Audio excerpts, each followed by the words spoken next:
अस्सलाम वालेकुम फ्रेंड्स।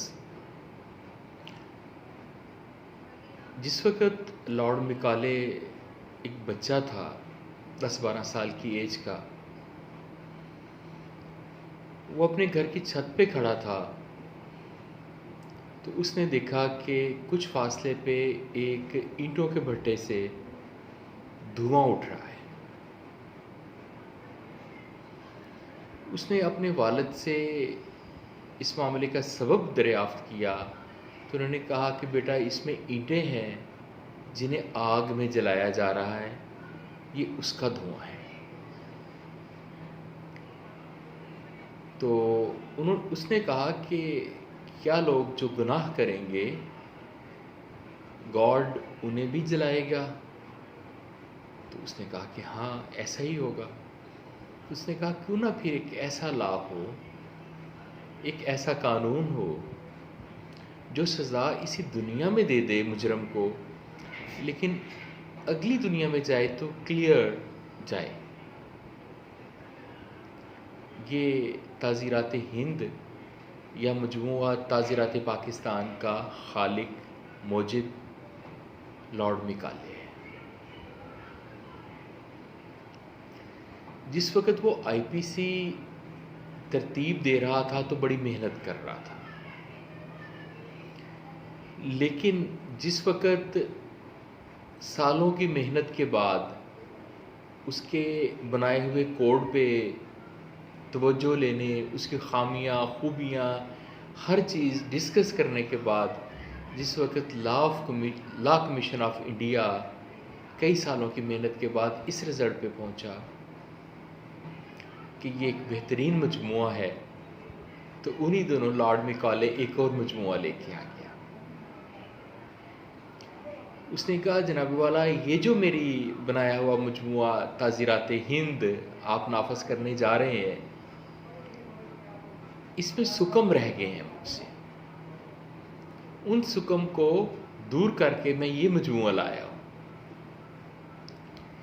अंग्रेज़ों की आदत थी कि वो यकदम कानून को नाफज नहीं कर देते थे, जिस तरह हमारे सीपीसी को इन्होंने अमेंड किया और फ़ौरन ही जिस तरह से वो एक बला नाज़िल होती इस तरह से हो गई। वो पहले 2-2 साल तक उसे देखते थे, फिर उसमें तब्दीली जो करनी मकसूद होती थी वो करते थे, इसके बाद उसे नाफज किया जाता था। लेकिन ये भी नहीं था कि उस एक्ट को बना के छोड़ दिया जाए, जैसे हमारे कई एक्ट छोड़ दिए गए हैं और आज तक ये कन्फ्यूजन रहती है कि यार ये नाफज किसी डेट पे हुए हैं या नहीं हुए, ये अमेंडमेंट नाफज हुई है या नहीं हुई। तो वो हर चीज़ को क्लियर करते थे। तो उन्होंने कहा भी हम कई सालों की मेहनत आपके इस बनाए हुए मजमूए पे लगा चुके हैं पहले, अब यही सही है, हम इसको ही चलाएंगे। मैं अपने तौर पे सोचता रहा, मैं गुलाम अब्बास अपने तौर पे सोचता रहा कि क्या वो कानूनी सुकम हो सकते हैं जो लॉर्ड मिकाले को इस मजमूआ ताज़ीरात पाकिस्तान मौजूदा में नज़रते होंगे, लेकिन उसने बाद वाले उस मजमूए में दूर कर लिए होंगे जो जिसे नाफज नहीं किया गया। यानी अपना भी मजमूआ ताज़ीरात पाकिस्तान मजमूआ ताज़ीरात हिंद की ही तकरीबन कॉपी है और ये दुनिया के कई ममालिक में चल रहा है। एक तो मैं इस रिज़ल्ट पे पहुंचा, नीयत का इल्म अल्लाह ताला बेहतर जानता है। हो सकता है लॉर्ड मिकाले क्या सोचता था वो अल्लाह ताला बेहतर जानता है, इस दुनिया में नहीं। वो अपनी बात एक्सप्रेस नहीं कर पाया। वो लोग भी कानून में बहाम कर पैदा करने के लिए बात नहीं प्री किया करते थे।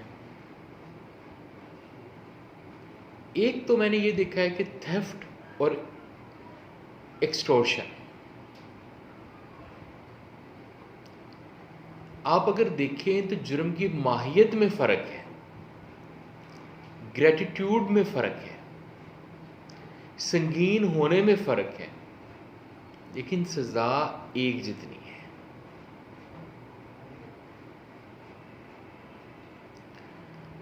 Offence to attempt to commit murder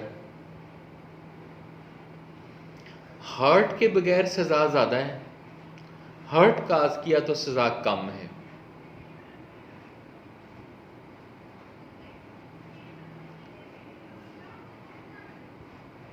इसके अलावा आप देखें एक्सीडेंटल डेथ, ट्रैफिक डेथ या ट्रैफिक के हादसात में सज़ाए मौत मुमकिन नहीं है। दियत है, कुछ इम्प्रिजनमेंट है कुछ मामलात में।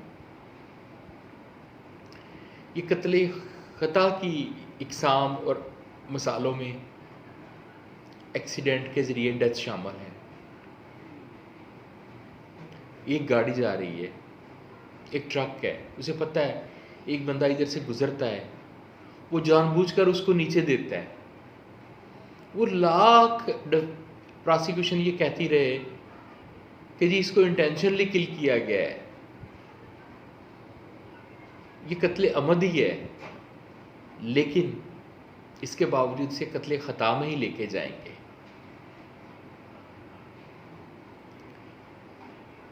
तो जहाँ पे डेथ कास्ड बाय एक्सीडेंट हुई हो तो वहाँ पे कहीं पे ये क्लियर होना ज़रूरी था वर्डिंग के साथ कि if not caused with intention या इंटेंशनली, ये इस मफहूम से मिलता जुलता कुछ मफहूम।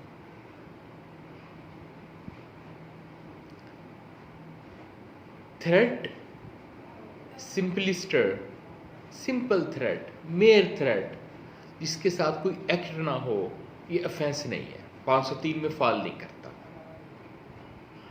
लेकिन थ्रेट भी बहुत कुछ कर जाती है, ये बेवाओं को अपना हिस्सा लेने से रोक देती है, हार्ट फेलियर हो जाता है इसकी वजह से, अमीर की बढ़त गरीब की जान ले लेती है, और वो उस खौफ की वजह से जो उसकी धमकी का होता है सारी ज़िंदगी उसमें मुब्तला रहता है गरीब। इसको ऑफेंस नहीं बनाया, सिंपल मेयर थ्रेट को ऑफेंस नहीं बनाया गया। इसको भी किसी माहियत का ऑफेंस होना चाहिए था या होना चाहिए।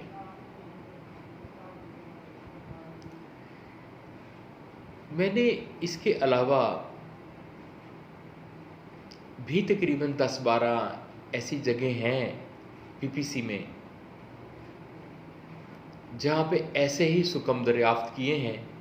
जैसे आप 324 को खोलें, जैसे मैंने अभी अर्ज़ की कि अटेम्प्ट टू मर्डर पे ऑफेंस पे ज़्यादा पनिशमेंट है, और अगर हर्ट साथ काज हुआ हो तो पनिशमेंट कम हो जाती है। पहले 10 साल तक थी, अब 7 ईयर तक हो गई। अगरचे ये 307 के बाद आया है, लेकिन 307 में भी इशू थे।